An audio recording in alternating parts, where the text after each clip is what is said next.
Hi YouTube, this is Eric. I thought I'd start doing a review of my NX6010 now that I've come up on about 200 hours of actual use.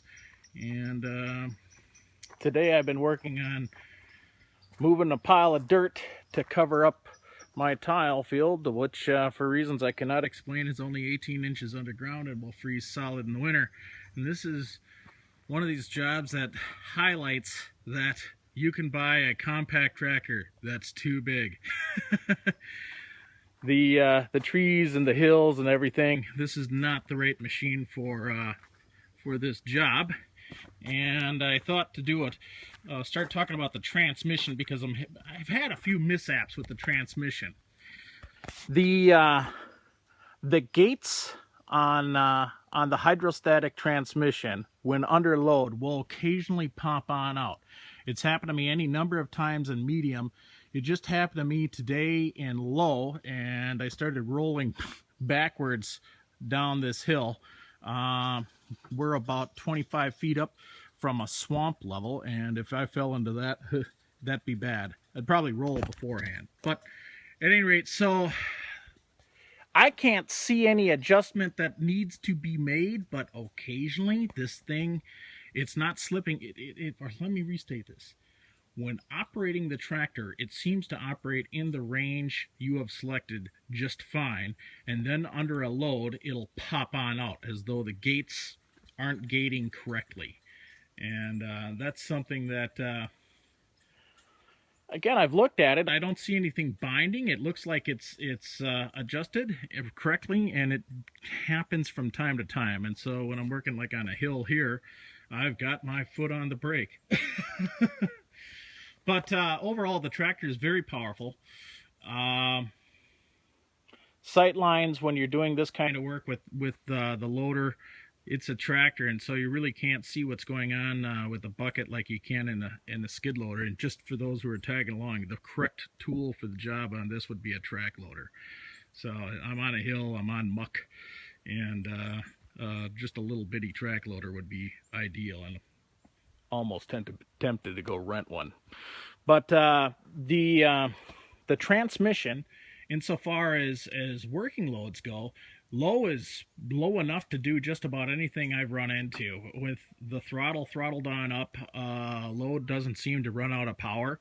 When you have it, the transmission or the engine management set on throttle matching, so when you step on the hydrostatic forward or reverse pedals, the more you step on it, the faster the engine revs on up. You'll quickly run out of power if you like pile into a load of dirt, or you're picking up something heavy and trying to move it at the same time. But when the engine is throttled on up, I really have never run out of power in low gear. I run out of traction all the time, but I don't really run out of power.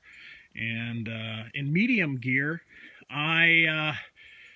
for the most part, I don't run out of power. I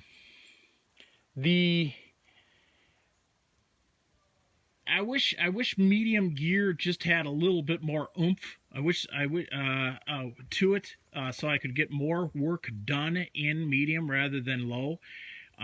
Keep in mind that all 4 tires on my tractor are loaded, and so I'm carrying about, I think it's around 1,250 pounds of ballast, and so that's sloshing around. And I've normally got something on the back of this tractor that weighs in the neighborhood of about 1,200 pounds, either the box scraper you see or a rotary cutter. So the tractor's hauling that extra weight around along with its own weight. In high gear, which is mostly a transport gear, it'll run out of power on hills, and so you throttle it on up, and you kind of back off on the hydrostatic a little bit, and for the most part, it's able to get around. Top speed is in the neighborhood, I want to say, of like 17 miles an hour, 17, 18 miles an hour with the industrial tires that you see here, and that's perfectly fine. Handling on it as on the road is it's got a double acting ram that runs the steering, and it doesn't really have a what I'd call a good on center feel like you would have on a car. And so you're kind of bouncing along left, right, left, right, left, right, left, right as you go straight down the road. When and that's only in transport that you really notice that. In medium and low gear, it's, you know, it's you don't notice that. The ratios seem pretty good as far as the transmission goes, and really the only caveat I've got on this transmission is once in a while it pops on out of gear, and I can't really explain it, but today I scared myself when I started rolling. I got on the brakes right away, and that's another thing. This tractor's got really good brakes. I've had to stomp on them when something jumped out in front of me and I was whipping along at, you know, top speed, and it locked up the wheels, and easily locked up the wheels on a gravel road. And it holds the brakes hold the weight of the tractor easily, and so it's I think the brakes are good, so I'm pleased with the brakes. The loader itself, I haven't had any problems with it. I've added a third function. You can see that I've got hard lines for running a third function. Out here I don't have anything hooked up to it right now, and I use ag connectors, so you always are dripping a little bit of oil every time you pop things on and off, and so that's always going to be a little dirty. The grease zerks are all easy to work with, and I use a lock and lube on the end of a just regular old pump Monkey Joe grease gun, and that seems to work just fine. I try to remember to grease it every time I'm going to do a day of loader work. I haven't greased it today, but it's getting greased a good once every 5 hours of actual loader work, which is probably twice as much as what it needs to. Out back, the 3-point works wonderfully. The only real caveat, I got two caveats about Kioti, and one's, that's just the kind of the way they do it. They do not use an SAE standard pin size. I want to say it's something like 21 millimeters. You see this down here? That's not SAE. I want to say it's something like 1921 or something. Anyways, it's some weird metric size, and if you end up having to, if you break one out in the field, which has happened to me, you end up screaming on into your local farm fleet store and buying a replacement pin. And if you can see, I had to grind this one down to fit through the Kioti hole. I wish Kioti would go to a standard SAE size here and at least in the United States. I don't know, maybe metric's cool everywhere else, but we don't have any metric pins. The remote valves, as far as their location goes, I wish they were just spaced off a couple inches off to the in this case to the, as we sit in the vehicle, to the right. And the reason why is I have a hydraulic top link, and as you can see, I'm using a bungee strap to keep it from rotating in and hitting the quick disconnects. What happens is that this thing can rotate in and literally disconnect the left side quick disconnects. And so that could get solved by just moving the valve body over a couple inches on some future version of the tractor, but it's something that to keep in mind, at least in these larger compact tractors. We are frequently using all of the hydraulics that we can put on them, and in this case I've got a tilting ram on the side for this box scraper, and I've also got a top link for adjusting, and easily the most useful one is the hydraulic top link. I use that with every time I hook up and use something on the 3-point. I am using that hydraulic top link. The side link, not so much. And I am pleased that I put a hydraulic locking valve on both of them, as I've had battle damage where the hoses pop on me, and so it's nice to know that they're stuck wherever they're at, and so that's allowed me to keep working on jobs. The something that Kioti could consider, and this is something I've noticed with the Kubotas and the Massey's and the John Deeres. If you notice, I've busted out the rear fender on this, and the reason for that is that the quick attach, the quick hitch here, comes up and it can bang on the back as it sways side to side, and slowly but surely it ripped off these fenders. And I guess my thoughts are is that explained to me why all the other manufacturers that I did look at probably had their fenders, the rear end of their fenders, mounted a little bit forward. It's only got to be a couple more inches forward from where they end. But that's something that Kioti could consider in the future. And for users who are going to use a category 2, standard category 2 quick attach, you can just visualize here the quick attach is a little wider than the space in between the fenders, and if you can imagine, the 3-point allows a little bit of sway side to side, unless you pin it, and I don't, to the left and the right, and so that's how it's managed to bust out the rear fenders. And I wish, as another thing, I've bent up these lights in the past. I wish that this was a bracket that was bolted on rather than a bracket that's welded on. That would allow me to just go ahead and either take the piece off and hammer it back without worrying about metal fatigue, or just replace it as needed. And that's something I would kind of like to see is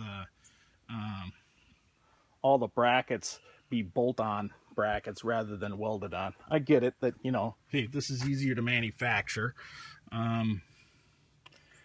but it would be nice if this stuff got bolted on rather than being welded on, at least in my world. I don't think as many of these tractors are going to go into the woods and bang on trees, but that's what I'm using mine for.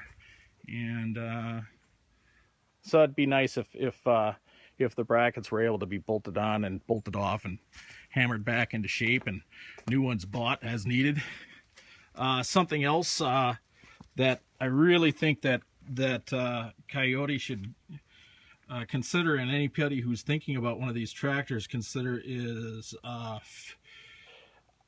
the fuel line that is underneath the gas tank is easily nabbed by just about any kind of brush and stuff, and I think that they should include a skid plate underneath that covers everything between the engine and the rear axle, so that would protect the wiring, the hydraulics, the brake linkage, and the shift linkage. All of those can get nabbed by sticks and debris from the underside. And I realize this is a tractor and not a construction equipment, but it would be nice to have that as a factory option, and it would be something that it would be a good value add as far as Kioti offering this is, as far as factory options. Something else that I've done is I upgrade. Kioti, God bless them, they give you a guard on the rubber boots on the hydraulic ram that runs the steering. However, the rubber boots are easily torn from stuff on the underside, and so I took the factory guard and I welded on an additional plate that wraps underneath to protect those rubber boots, and I have not damaged any more of them. So once I did that, so that I think these guards are used on any number of tractors, so that's probably a universal part, but for the NXs anyway, taking a bit of angle iron and welding it on so that it covers the underside too, that worked out really well. It'd be great if there was a third hard point on the bottom. Right now, this whole guard is supported by just 2 bolts. It could be better supported, but there's no lug on the axle for me to thread into, so it is what it is. Something else that I wish that Kioti would do is this gas cap hangs out in the wind a little too far. This is, for those who are counting, this is my 4th gas cap. It seems to get banged on a lot, and I mean, you're kind of looking down, and I mean, it's inboard of the 2 wheels by a few inches, but it's kind of poking on out. So the gas cap is hanging out a little bit too far. I think that it could be moved inboard, you know, about 2-3 inches, and that would make it less likely to get bashed into by objects. The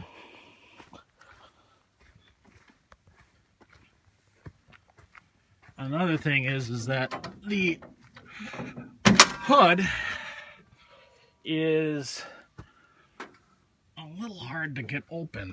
That latch, I've had the latch, I don't know why this is, but I've had this latch. You really have to slam it down in order to make sure that it hangs on to the hood. I've had the hood pop open on me, and yeah, so okay. It'd be great if the latch itself was a little longer, the lever here, so that you had a little bit more leverage. Make it a little easier to open. And come to think of it, I wish, given this design, I kind of wish that it had a tab on either side. You can open it on up. The engine itself has been pretty easy to work with. There's a fuel filter right here, and it's got, in this case, I'm in Minnesota, so I've got a heating element in here to avoid gelling fuel. The fuel pump the manual fuel pump is right here for priming, and so that's nice and easy to get at. The oil filter is right here. It's on the opposite side of the exhaust, and again, it's easy to get at too. A thing that as far as serviceability goes, everything's pretty good on this, with the exception of the cleanout screens in front of the condenser and the radiator. This design is I think what happened, I'm just going to give you my conjecture. It's hard to get out, right? It's hard to get out because the air conditioning stuff is in the way. And I think what happened is somebody designed this, and then somebody said, gosh, we have a cab and they have air conditioning. And they said, sure, okay, fine, we'll put that on. And they just didn't give enough space for their design for servicing it. What happens here is there's these little tabs here, and this is the radiator one. This is easier to get out. You have to lift it on up, and you get the other side, and it comes on out. And it's fiddly because there are bolts that are interfering with the screen itself, hitting the screen itself, coming from the forward to the back. And on the screen, in the case of the condenser, the darn screen is captured by the low side fitting here, and it's a real fiddly process of putting them on and off. And boy, that's something that Kioti could really improve. And in fact, I think what they should do is just have a slide style where you just slide it in. It's got some fun kind of little detent that holds it there, and it works. I mean, I guess, you know, in the context of everything, I think that Kioti's given us really good value for what we got. And the transmission popping out of gear is the biggest hassle that I've seen. Kioti mounts their curl and loader functions on the inboard side. There's no hoses going around on the outboard side, so that's a good thing. And when I added my third function, I just dovetailed in here and went into the same area. It's a little tight, but you know, it works, and it's worked for 200 hours anyway. And you can see those hoses run along the underside of the cab. I did have a chafing problem I caught right here on the corner of the cab, and so looks like I got a bird's nest growing here. And so I put some anti-chafing material here on the hose that was rubbing on the corner of the cab. I think not all cabs are tight like that, but mine just so happened to be. And you can see the giant filter here for the hydraulic fluid. On the other side is the hydrostatic filter. And this big line here is the tank return, I believe. So it's all pretty well thought out, and the cab is especially well thought out. The what I like about the cab, other manufacturers should pay note to this. Okay, I got a bad back. I mean, I got a really bad back. So leaning forward and throttling things on up is a hassle. And so what I like, just this feature alone, is the throttle is right here on the side. The manual throttle is right here on the side. The remotes are easily accessed right here. The loader control is in a nice kind of drape your hand over position, and that's nice. And the gauges are easy to read. The seat rocks forward and back on slides, and all said and done, it's fairly comfortable. The controls in the cab are, we got a radio here. I don't have the factory radio in there anymore. Can you? Yeah. See here. I'm looking at an awkward angle. There it is. And then you got the air conditioning and heating controls right there. Speaking of heating, I'm in Minnesota, and I'm frequently running in the spring and the fall and the winter. And I was having a really hard time trying to get this tractor to get any heat into it, to get it to warm on up. And so I changed out the factory thermostat to a warmer thermostat, and that's worked out pretty good for me. When I'm running my my brush hog, I've gotten enough material into the radius where I've started to get hot. I haven't gotten hot, overheated, but I've gotten hot, and I've had to throttle down and go find myself an air compressor and blow the material out. But under a maximum load, running a heavy-duty 6-foot brush cutter, I haven't had any problem with this warmer thermostat, and I've been tickled with the performance in the sense that the tractor warms up faster, which considering the emission stuff, that's got to be a good thing.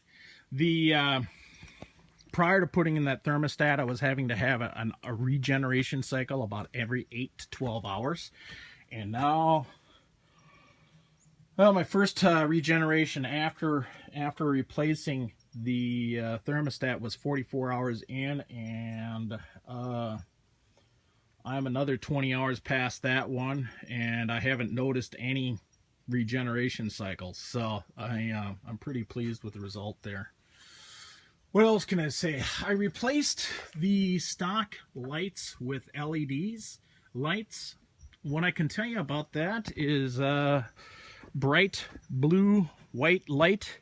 While it throws out a lot of light and blinds everybody who looks at them, it's not as good as you would hope. I've kind of come to the realization that the eye needs yellow light, like we see the sunlight. We need yellow light in order to see better, and so I think it's a good it's better than stock, but it's not as good as I was hoping, simply because I don't see as far. These are floodlights now. So, but I think I spent about $100 on everything all total. So I guess I got what I paid for. I also added a couple of side lights. These are smaller 18-watt LEDs. Again, they're spotlights, and so they shine a little bit further off onto the sides. And so I light up like a Christmas tree the immediate area around the tractor at night. In fact, so well that I've made a video that's on YouTube working at night. And so overall, I'm pleased with the tractor.